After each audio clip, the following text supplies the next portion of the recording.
Hello বন্ধুরা, Bangla television জগতে আসছে একের পর এক নতুন ধারাবাহিক।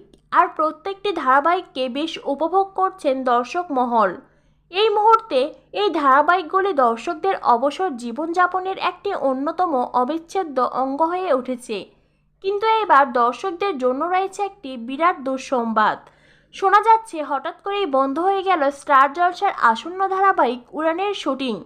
সুরিন্দর ফিল্মসের নতুন ধারাবাহিক উড়ানের হাত ধরে জলসার পর্দায় ফিরতে চলেছিলেন অভিনেতা প্রতীক সেন এবং অনেক তাবড় অভিনেত্রীদের অডিশন নেওয়ার পরেই প্রোডাকশন এই নতুন ধারাবাহিকের নায়িকার চরিত্রে নির্বাচন করেছিলেন নতুন রত্নপ্রিয়া দাসকে।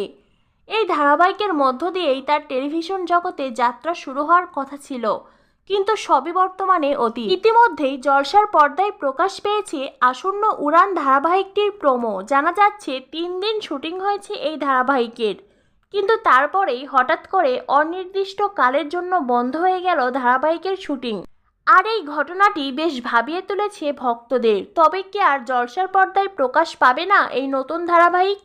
কি এমন হলো যার জন্য হঠাৎ করেই শুটিং বন্ধ করে দিতে হলো? জানা গেল আসল কারণ। শোনা যাচ্ছে এই সিরিয়ালের পরিচালনার জন্য সুরিন্দর ফিল্মস জলসার এক অন্যতম আধ্যাত্মিক মেগা রামপ্রসাদ ধারাবাহিকের পরিচালক অমিত সেনগুপ্তকে বেছে নিয়েছিলেন। সেই জন্য তিনি মাঝপথে রামপ্রসাদ ধারাবাহিকটি ছেড়েও দিয়েছিলেন। কথা বহুদিন আগেই দর্শকদের জানানো হয়েছে।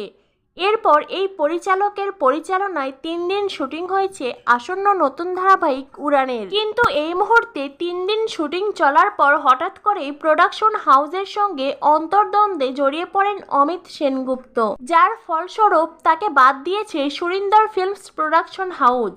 এখন আবার নতুন পরিচালকের খোঁজ করছেন প্রোডাকশন হাউস। যতদিন না পর্যন্ত এই হাই বাজেটের ধারাবাহিকের জন্য কোনো যোগ্য পরিচালক পাওয়া যাবে, ততদিন পর্যন্ত ধারাবাহিকের শুটিং বন্ধ থাকবে।